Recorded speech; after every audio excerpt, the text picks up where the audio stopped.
primeira igreja presbiteriana em Petrolina. Uma igreja para frequentar, muito mais uma família para pertencer. Amém. Assentemos, meus amados irmãos e irmãs em Cristo Jesus. Prossigamos adorando. Nós não paramos de adorar. Prossigamos adorando. Agora vamos adorar, ouvindo a voz do Supremo Pastor da igreja. Quem é o Supremo Pastor da igreja? Jesus Cristo. Nome bom. Doce a fé, a esperança do porvir. A Ele a glória hoje e sempre. Amém. E o Supremo Pastor da igreja, Jesus Cristo, convida agora os cordeirinhos. Hoje é ceia. O pastor tem esquecido sempre que na ceia não fazemos isso, não é?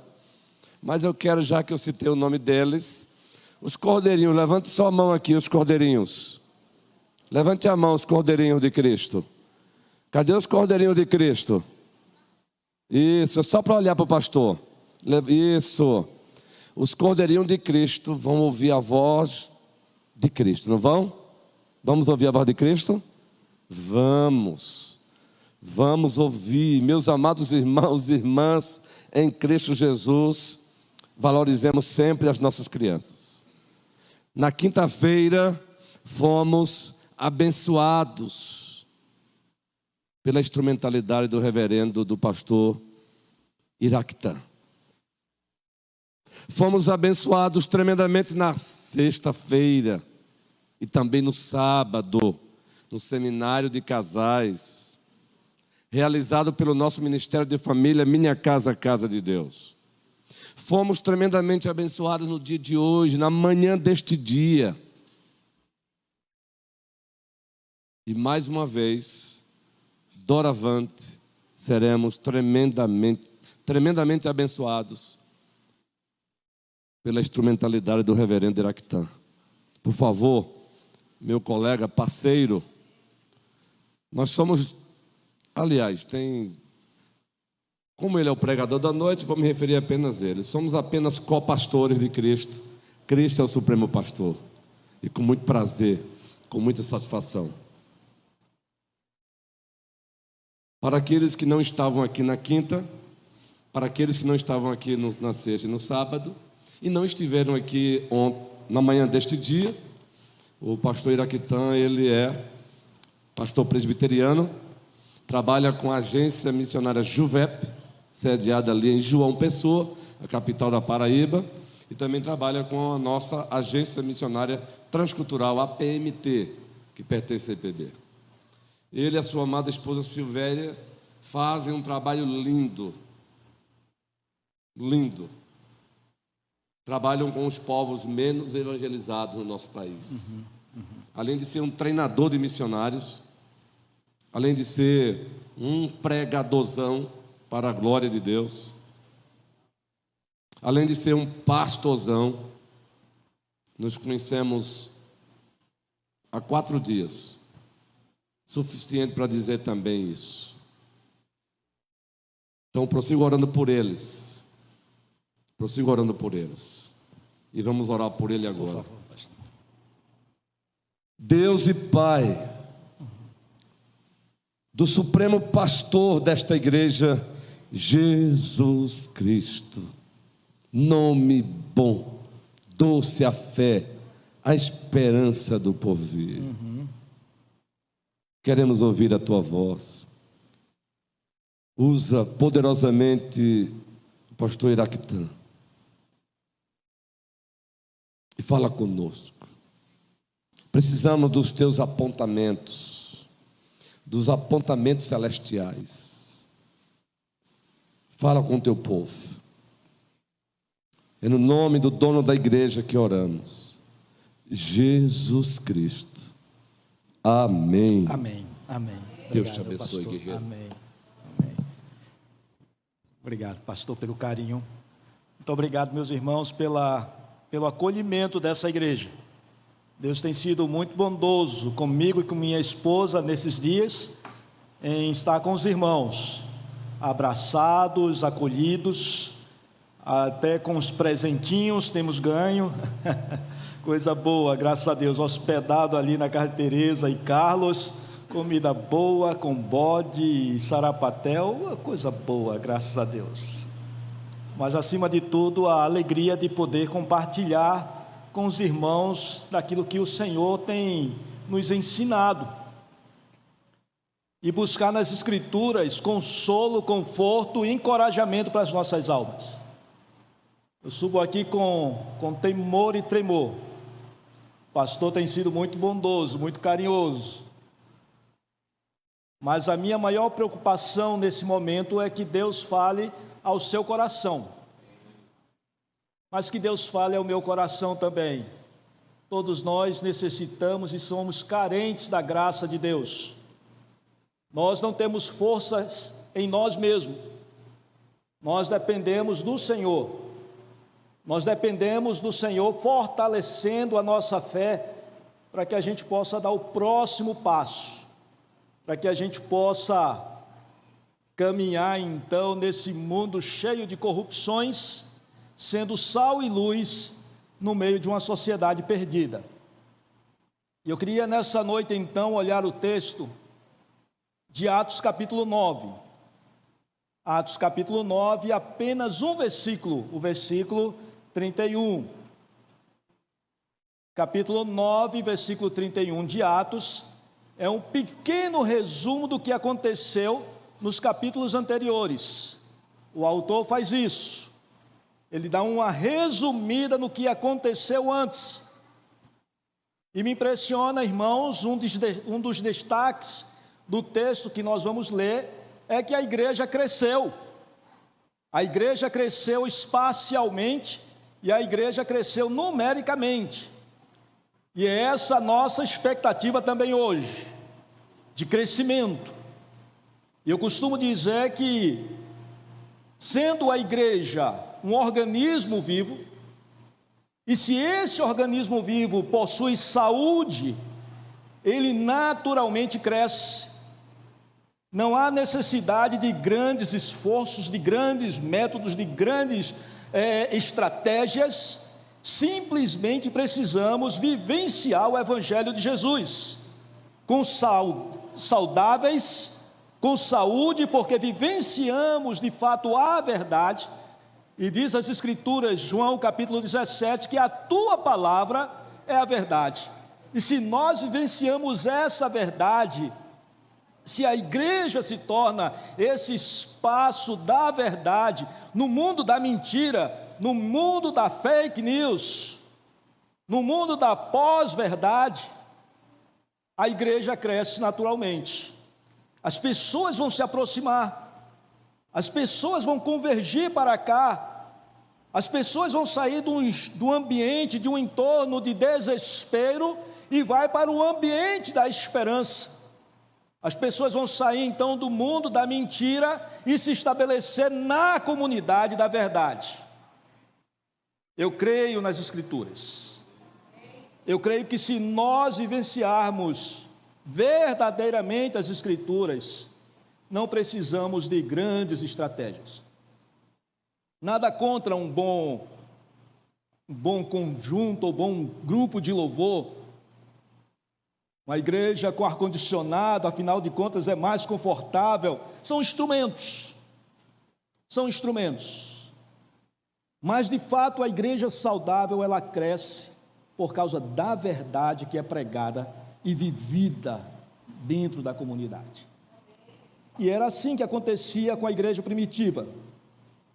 O reverendo Ronaldo diz que 2 grandes movimentos nesses primeiros 9 capítulos impulsionaram o crescimento da igreja. O primeiro, apontado no capítulo 2 de Atos, quando o Espírito Santo desce sobre os apóstolos e eles pregam o evangelho e a igreja cresce.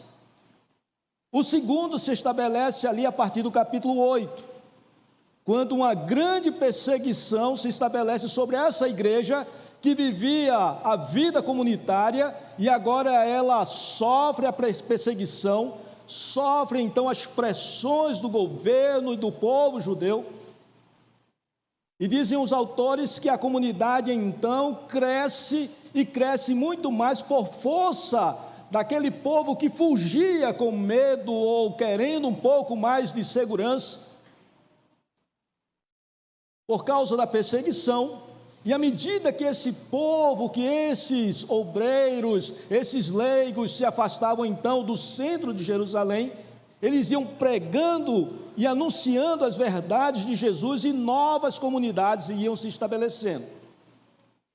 Então percebam, a igreja cresce por causa da espiritualidade, mas a igreja cresce também por força da perseguição. Capítulo 8 diz, de fato, que houve essa grande perseguição, mas no capítulo 9, o texto também nos relata a conversão de Saulo, o grande perseguidor. O grande perseguidor. E me parece então que aquilo que era tão intenso, que era a perseguição em cima dos cristãos, eles agora recebem um pouco de alívio na sua vida.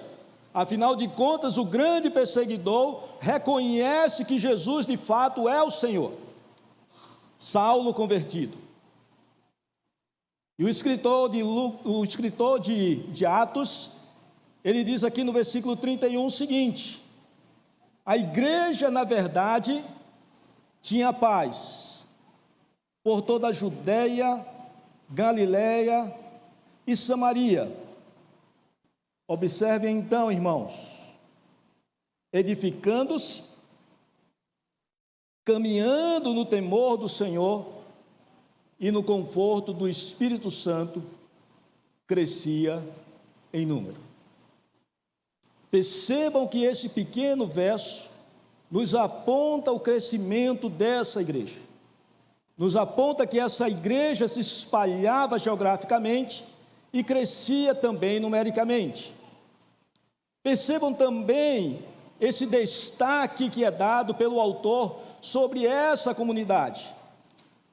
Nós falamos durante esses dias várias vezes que a igreja é o ajuntamento de pessoas, mas não é simplesmente a reunião de pessoas, mas é a reunião de pessoas que receberam um chamado de Deus, uma revelação de Deus, uma mensagem que até então era uma mensagem muito estranha, muito sem lógica, e que de repente, pela ação do Espírito de Deus, pela ação do próprio Deus, revelação do próprio Deus, essa mensagem que era estranha e meia sem lógica, ela começa a fazer todo sentido. Não foi assim conosco, irmãos? Ouvimos tantas vezes o Evangelho nas rádios sendo tocado, falado, pronunciado. Às vezes no ônibus íamos sentados ali, sobe aquele crente chato e começa então a pregação do Evangelho, e nós dizemos: ah, que coisa horrível, esse homem está incomodando, isso não faz sentido. Quantas vezes você ouviu então o Evangelho sendo proclamado até nos bancos da igreja, na escola dominical que você frequentou há tanto tempo? Quantas vezes você ouviu também o Evangelho por um amigo, por um parente, e você diz: isso não faz sentido. E de repente aquela mesma mensagem chega como um fogo no seu coração, quebrando as cadeias, abrindo os seus olhos, fazendo você reconhecer que é pecador, fazendo você reconhecer que só em Jesus a salvação, a esperança. O Evangelho é poder de Deus, e poder para a salvação de todos aqueles que vêm a crer, e eles creem porque receberam a revelação desse próprio Deus. A igreja então é a reunião, o ajuntamento, a vida, a comunhão, a caminhada dessa comunidade que creu, que tiveram seus olhos abertos. E está aqui então o autor dizendo que essa igreja, na verdade, tinha o que, irmãos? Tinha paz. Ela não só crescia geograficamente, ela não só crescia numericamente, mas era uma igreja que vivenciava a paz. Vivenciava a paz. E creiam, meus irmãos, que essa é a maior necessidade do coração humano em qualquer cultura. Paz, descanso, segurança para a alma. Mais do que qualquer outro tesouro, muito mais valioso do que qualquer outro valor na vida, a alma humana deseja encontrar descanso, deseja encontrar paz. E ficamos às vezes confusos: que tipo de paz é essa? Será que é a paz circunstancial? Principalmente no momento de instabilidade que nós estamos vivendo da política internacional, não é verdade, irmãos? A insegurança da possível terceira guerra mundial. Será que nós vamos conseguir passar por uma terceira guerra e uma guerra nuclear? Será que isso vai acontecer amanhã, depois da manhã? Como é que vai ser essa história? Como ficaremos? Será que os efeitos da guerra vão se estabelecer sobre nós também? E ficamos nessa expectativa de paz, e oramos pela paz do mundo. Coisa boa, precisamos dessa paz externa também. Precisamos orar e pedir a Deus para que Deus possa sustentar também a nossa cidade contra aqueles marginais, os bandidos que tentam também roubar a nossa paz, trazendo insegurança para a nossa cidade. Mas, meus irmãos, muito mais profundo e muito mais desejoso é o nosso coração pela paz que excede todo o entendimento. A paz que não está vinculada às situações, que não está vinculada ao entorno. Não me interessa o entorno, eu deito a minha cabeça no travesseiro e durmo em paz. E me impressiona essa palavra aqui no texto. Diz que essa igreja, na verdade, tinha paz. Boa parte dos escritores estudiosos dizem que o autor estava tratando sobre a paz circunstancial. Afinal de contas, Paulo tinha se convertido, a perseguição tinha diminuído a intensidade, e de fato nós podemos compreender aqui no texto que a paz circunstancial estava estabelecida, não totalmente, mas tinha arrefecido aquela perseguição. Mas a palavra no original me permite também pensar que essa paz não é apenas a paz circunstancial, mas é a paz interna, a paz do coração, a paz da alma. A palavra utilizada aqui é a mesma palavra utilizada em Filipenses capítulo 4, quando o apóstolo Paulo fala sobre a paz que excede todo o entendimento, a paz que não está vinculada às situações, e é a paz que vai guardar as vossas mentes, é a paz que vai guardar o vosso coração em Cristo Jesus. O capítulo 5 de Romanos, versículo 1, diz que nós temos agora paz com Deus. Foi estabelecida em Cristo Jesus a paz. Nós vivíamos em guerra com Deus. Os nossos pecados, as nossas iniquidades fizeram separação de Deus e nós. E o capítulo 5 de Romanos diz que agora nós temos paz com Deus. Não há mais guerra, não há mais contenda. Nós somos agora amigos de Deus. Mas o que Paulo nos propõe no capítulo 4 de Filipenses não é apenas a paz de Deus, mas é o usufruir da paz de Deus no coração. A paz de Deus no coração. Eu contei aqui rapidamente a história da minha filha, quando nós estávamos viajando naquele rio imenso, Rio Negro, e pegamos uma grande tempestade e o perigo de morte chegou, o desconforto na viagem, o medo se estabeleceu no meu coração. Estava eu e ela e um homem prático, dirigindo ali aquele bote, e uma tempestade terrível ali na frente de Manaus. E eu contei para os irmãos que estavam aqui nesses dias, que eu juntei um plástico que eu estava ali guardando a minha bolsa, enrolei a minha filha de 5, 6 anos, segurei ela forte nos meus braços. 5 minutos depois, essa minha filha dormiu, estava dormindo, no meio da tempestade, no meio do desconforto, no meio da possibilidade da morte. A minha filha dormiu, se sentiu em paz, a tal ponto de dormir. O salmista no Salmo 4, ele diz: olha, Deus, o Senhor me dá mais alegria do que destes, ou mais alegria do que a eles, quando têm fartura de cereal e vinho. E ele termina o salmo dizendo: em paz eu me deito e logo pego no sono, porque só o Senhor me faz repousar em segurança. Meus irmãos, dias de tantas inseguranças, dias de tanta violência que nós estamos vivendo, muitas vezes nós já estabelecemos a nossa paz com Deus, graças a Deus, vamos para o céu, mas estamos deixando de experimentar a paz de Deus. Temos perdido a paz, temos perdido o sossego do coração. As noites têm se tornado um inferno, as noites têm se tornado longas demais. O medo, a aflição, as angústias terríveis, tomando conta da nossa alma, do nosso coração, das nossas emoções. E as Escrituras estão aqui nos propondo paz que excede todo entendimento.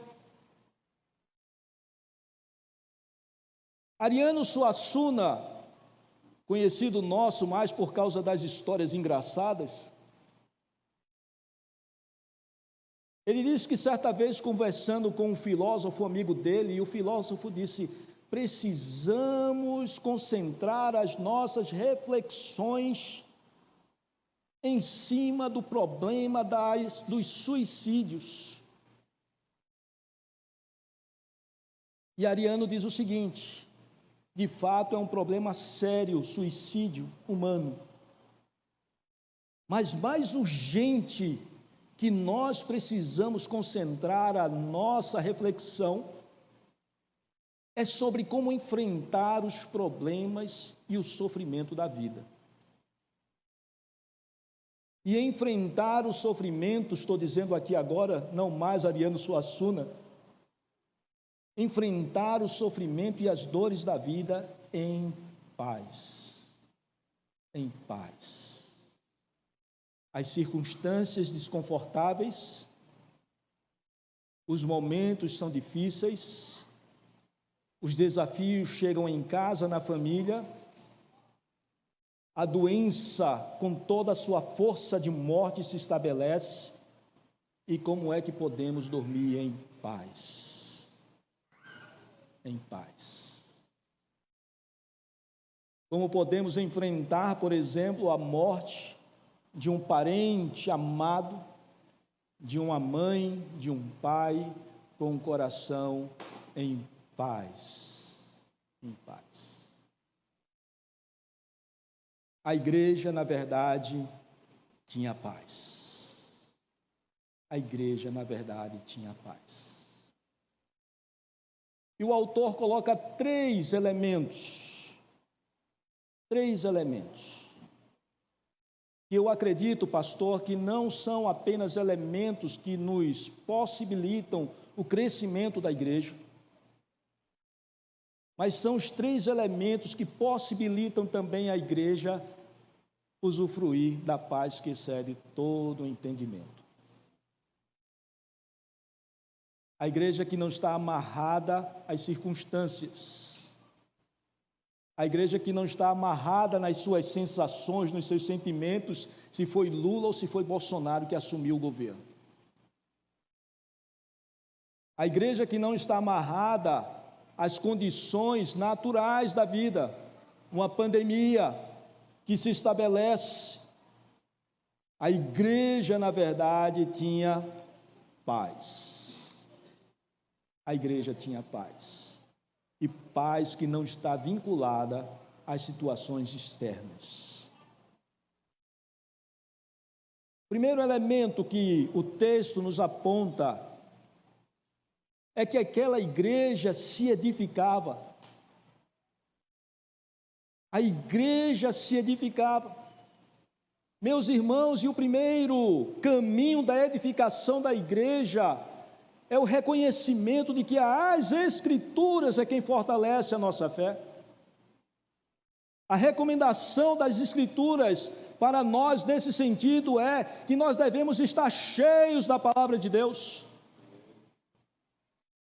A recomendação do Salmo capítulo 1, eu medito na tua lei, de dia e de noite. Meus irmãos, e me impressiona no Salmo 1, porque ele diz que esse homem que medita na lei do Senhor dia e noite, é como uma árvore plantada junto às correntes de água, cujas folhas não murcham, as folhas estão sempre verdes, independente do estado, da situação, do contexto de clima, as folhas estão sempre verdes, porque ele está ligado às águas da vida. Eu vinha caminhando aqui na estrada, já chegando aqui em Petrolina, e percebendo que choveu pouco aí no sertão, e parece que já fazem meses que não chove, né? E a vegetação seca, e de repente, por trás daquela moita seca, eu olho assim, um campo verde. E eu disse: Silvério, olha para aquilo ali. Nossa! No meio da sequidão, no meio da ausência, no meio do desconforto, você percebe folhas verdes. Será que a nossa vida tem sido assim, irmãos? Ou será que nós estamos sendo influenciados pelo clima, das situações, das circunstâncias? Se o momento fica desconfortável, nós secamos. Se o dinheiro que nós esperávamos que fosse aquele dinheiro que ia sair, não sai, então secamos, perdemos o brilho, perdemos o vigor, o nosso cântico na igreja já não é mais com a mesma força, com a mesma intensidade, afinal de contas estamos sendo engolidos pela sequidão. Mas se nós queremos ter paz, se nós queremos ver a nossa igreja crescendo, precisamos nos apegar às Sagradas Escrituras, meditando nas Sagradas Escrituras dia e noite, meus irmãos. Não apenas no nosso momento de devocional, quando nós gastamos ali rapidamente meia hora, 15 minutos, no máximo 1 hora, lendo as Escrituras, mas passar o dia em todo sendo movido nos nossos sentimentos, nas nossas decisões, na nossa caminhada, através das Escrituras Sagradas. Quais são os valores que impulsionam a sua vida? Quais são os conceitos que impulsionam a sua existência? Se queremos ter paz nessa vida, precisamos estar cheios da palavra de Deus. Cheios. Recomendações práticas. Decorem versículos. Decorem. Leiam ainda mais, intensifiquem ainda mais a leitura das Sagradas Escrituras. Você tem aí agora várias possibilidades de colocar no carro as Escrituras sendo faladas ali no som do carro. Em vez de estar xingando o motorista do lado, chamando palavrão, vai escutar as Sagradas Escrituras, meu irmão. Encha a sua vida, encha o seu coração, mova o seu pensamento na direção das Sagradas Escrituras. Aquela igreja também se edificava, e quando nós olhamos o capítulo 2 de Atos, quando descreve aquela igreja que estava ali estabelecida, se reunindo ao redor da doutrina dos apóstolos, ou seja, olhando as Escrituras, Aquela igreja também se edificava pela vida de oração. A igreja estava juntos em oração. A igreja estava junta, dividindo as alegrias no momento de gratidão em oração. A igreja estava junta também, dividindo as suas dores em oração. Então percebam, irmãos, a força da vida de oração de uma igreja. Não apenas para o crescimento numérico da igreja, mas para que nós como comunidade, mas para que nós como indivíduos possamos usufruir dessa paz que excede todo entendimento. Um coração em oração. Um coração constantemente em oração. As Escrituras nos mandam, orai sem cessar. Orai sem cessar. Os momentos de ajuntamento em oração são importantes e são vitais para a vida da igreja. Mas o momento e a caminhada e a existência em oração, meus irmãos, tem que ser assim. Tem que ser assim. Em todos os momentos. Em todos os momentos. Havia na cultura evangélica um impulsionamento para orarmos na hora da refeição. Sempre que a gente vai almoçar, tomar o café da manhã e jantar, vamos orar. Coisa boa, graças a Deus. Mas perdemos, porque nós não temos tempo para orar. Não dá tempo. Pastor, eu não tenho tempo para orar. Olha, eu trabalho de manhã, de tarde, de noite. A competição está muito grande. A velocidade do mundo é muito grande. Não dá tempo.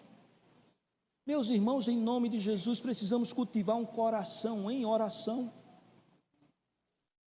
A decisão que você vai tomar por um negócio que vai fazer ali na esquina com alguém, no seu comércio, na sua indústria, na sua escola, seja debaixo de oração. A decisão que você vai tomar, se vai casar com aquele ou com aquela, em nome de Jesus, debaixo de oração. Se eu vou fazer Enem para tal curso, e desejo ser um determinado profissional, debaixo de oração, Deus me mostra a tua vontade, me mostra o teu caminho. Um coração grato a Deus, em oração. Deus, muito obrigado por esse dia. Deus, muito obrigado por esse calor. Não é fácil, mas é a recomendação das Escrituras. Um coração grato a Deus. Em todos os momentos. Meus irmãos, eu estou lhe dizendo que esse é o caminho da paz que excede todo entendimento. Essa igreja se edificava também porque ela vivia a vida comunitária, e vivia a vida comunitária com intensidade, irmãos. O que eu estou tentando dizer aos irmãos é: não se escondam, não se isolem. Pelo contrário, participem da vida comunitária da igreja, da vida comunitária daqueles que participam dessa mesa do Senhor, em nome de Jesus. O mundo está dizendo que o lugar de segurança é no seu quarto, isolado com seu celular, com a sua Netflix, e eu estou dizendo aqui, em nome de Jesus, olhando para as Escrituras, que a vida segura, que a vida de paz que excede todo entendimento é na comunidade, é no aconchego dos irmãos, é no aconchego da família, é na convivência, às vezes dura, difícil de conviver com um com o outro, mas é nesse ambiente que nós crescemos, que nós aprendemos, é nesse ambiente da convivência comunitária que nós podemos usufruir da presença de Deus. Nós não somos salvos e chamados para vivermos isolados. Somos salvos para vivermos em comunidade. Mesmo que às vezes a comunidade nos dê um pouco mais de trabalho. A igreja era edificada também por causa do serviço, do trabalho. do trabalho. Hoje pela manhã o pastor citou 1 Pedro capítulo 4. Servir uns aos outros com os dons que Deus nos deu. Serviço, irmãos. Serviço.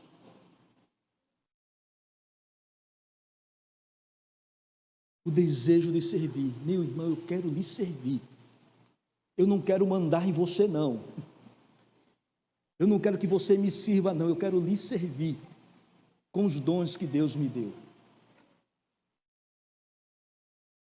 A igreja tinha paz porque aquela igreja se edificava. Segundo elemento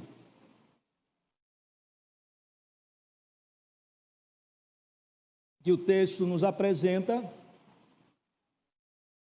é que aquela igreja, ela andava no temor do Senhor. Ela andava no temor do Senhor. O temor não é apenas o medo de Deus, da grandeza de Deus, da possibilidade de Deus permitir que pessoas cheguem até o inferno, aqueles que não creem.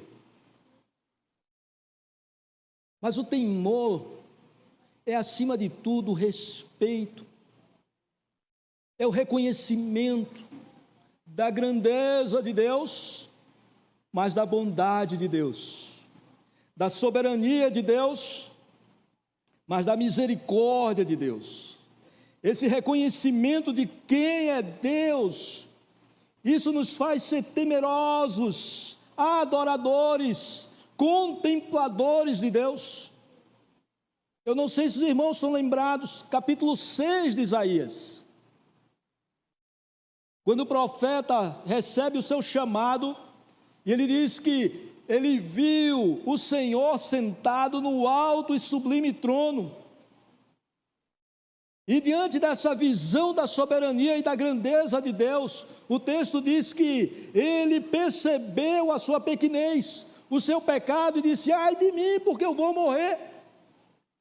Mas a misericórdia de Deus se estabelece naquele texto, diz que o anjo veio e tocou na boca dele. Meus irmãos, essa compreensão da grandeza de Deus, da soberania de Deus, mas essa compreensão também de que esse Deus todo-poderoso, grandioso, é o Deus que nos ama, que nos acolheu, que derramou sobre nós a sua graça por causa da sua misericórdia e nos salvou. Meus irmãos, isso deve inclinar as nossas cabeças, deve inclinar o nosso tronco diante da grandeza de Deus e dizer: Deus, eu quero andar diante do Senhor, eu quero obedecer ao Senhor, porque eu compreendo a tua grandeza e compreendo a tua bondade. Um dia recebemos na nossa casa uns amigos das nossas filhas. Eles sentaram na nossa mesa, era um casal, e Silvéria serviu beterraba. E Silvéria queria que todos comessem beterraba. Eu acho isso uma malvadeza. E aquele casal de jovens, adolescentes na época, comeram a beterraba. Eu fiquei espantado. Eu disse: vocês gostam de beterraba? Ele disse: não, tio. Eu, não, mas estão comendo beterraba? Eles disseram: a gente está comendo beterraba. Mas por que vocês estão comendo beterraba? E eles disseram: porque nós prometemos aos nossos pais que quando tiver beterraba na mesa a gente vai comer. Mas os pais deles não estavam na minha mesa. Os pais deles nunca iriam saber que eles não comeram beterraba, porque eu não ia fazer essa malvadeza com eles. Mas eles honraram os pais. Eles temeram os pais. Eles não tiveram medo dos pais. Os pais nunca iam dar uma surra nele, porque nunca iam ficar sabendo da beterraba. Mas na ausência dos pais, eles temeram aos pais. Estão percebendo, irmãos? a ideia, eu não peco porque eu sou crente. Por que você não peca? Porque eu sou crente. Por que você não faz isso? Não, eu sou crente, sou da igreja presbiteriana, então eu não posso fazer isso. Nós não pecamos e nós não queremos pecar porque nós tememos a Deus. Queremos honrar a Deus. Nós não apenas temos medo do seu castigo, não. Talvez essa seja a menor das motivações. Medo do castigo de Deus. Não. Eu não quero decepcionar o Deus que me salvou. Eu não quero magoar o coração do Deus que derramou misericórdia sobre minhas vidas. Eu não quero decepcionar o coração do Deus que sustenta a minha vida, que sustenta a minha família, que sustenta a minha existência. Eu não quero. Eu quero honrar esse Deus. Eu quero honrar esse Deus. O texto está dizendo que aquela igreja tinha paz, porque ela vivia no temor do Senhor. Eu sei quem é Deus. Eu sei a minha situação de pecador, mas eu sei que eu sou amado por Ele. Eu sou amado por Ele. Eu costumo dizer que Deus não apenas me ama, eu costumo dizer que Deus, além de me amar, Ele ainda gosta de mim. Ele gosta de mim. A forma como Ele me trata, a forma como Ele conduz a minha vida, quando eu olho para o meu passado e percebo a construção de Deus na minha vida, Deus gosta de mim. Deus gosta de mim. E eu quero honrá-lo, eu quero servi-lo, eu quero glorificá-lo. Aquela igreja tinha paz, porque andava no temor do Senhor. No temor do Senhor. O último elemento do texto que eu queria apontar nessa noite, diz que aquela igreja andava no conforto do Espírito Santo. E quando eu olho esse elemento descrito aqui pelo autor, o texto que sempre vem à minha cabeça é o texto de João capítulo 14. Quando Jesus começa o seu discurso de despedida. É um discurso de despedida. E as palavras de despedidas sempre são as palavras mais intensas. Intensas de emoções, de sentimentos, de expectativas. E eu gosto sempre de estimular os irmãos a pensarem quais serão as suas últimas palavras, se você tiver oportunidade, que você deixará para as pessoas que você ama, quando você souber que restarão poucos dias ou poucas horas da sua existência. Essas palavras, elas serão tão intensas, tão cheias de paixão, tão cheias de efetividade, tão cheias de objetividade, que elas precisam ser marcadas, e normalmente são marcadas no nosso coração, quando alguém que nós amamos começa a se despedir e dizer: olha, estou indo embora, por favor, se comporte desse jeito. Trate sua mãe daquele jeito. Seja um filho responsável. Seja essa pessoa cheia de moral, de condutas corretas. E quais foram as palavras de despedidas de Jesus para os seus discípulos? Percebam, irmãos. Percebam capítulo 14 de João. Jesus diz: não se turbe o vosso coração. Não permita, meu irmão, minha irmã, que seu coração seja tomado por uma tempestade de emoções, que você perde o norte, perde a compreensão da situação, perde a compreensão dos propósitos de Deus, da presença de Deus, foi totalmente tomado pelo medo, pela angústia, pelos desconfortos emocionais. Não se turbe, não permita que o seu coração vive em uma tempestade diante das situações adversas. Creiam em Deus. Continuem crendo em Deus. Creiam em Jesus. O próprio Deus que se fez carne habitou entre nós. Que não teve medo da cruz. Que não se esquivou da cruz, pelo contrário, se entregou pela sua vida e pela minha vida. Creiam nisso, continuem crendo. Santa teimosia, perseverança, santa teimosia. As circunstâncias, as situações, o entorno dizendo chega, para, desiste. E as Escrituras dizendo para você nessa noite, não desista, em nome de Jesus, continuem crendo. Creiam em Deus, creiam também em Jesus. Tenham a expectativa da volta de Jesus. Jesus está voltando. Ele enxugará dos nossos olhos toda lágrima. Não haverá mais morte, não haverá mais câncer, não haverá mais Covid, não haverá mais ladrão, não haverá mais bomba atômica, não haverá mais dores, sofrimentos. O Senhor está voltando, Jesus está voltando. Mas, meus irmãos, nós ainda estamos aqui. Ainda estamos aqui.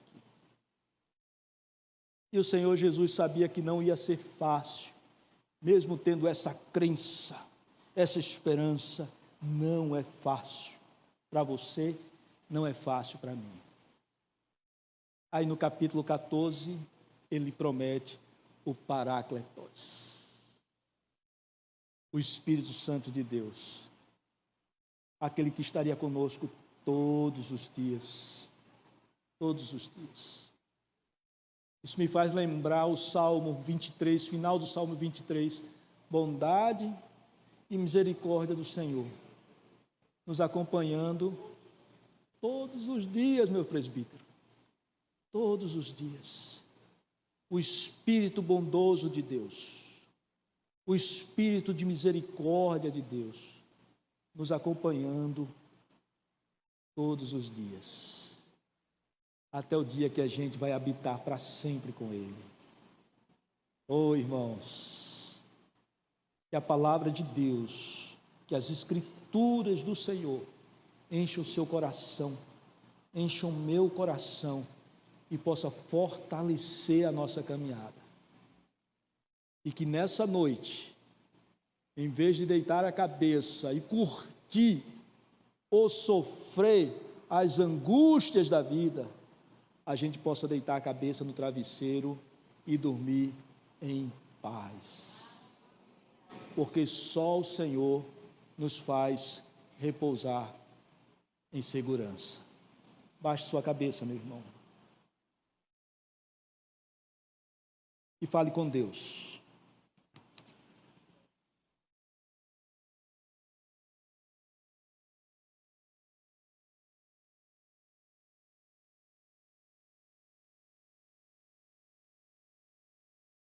Ele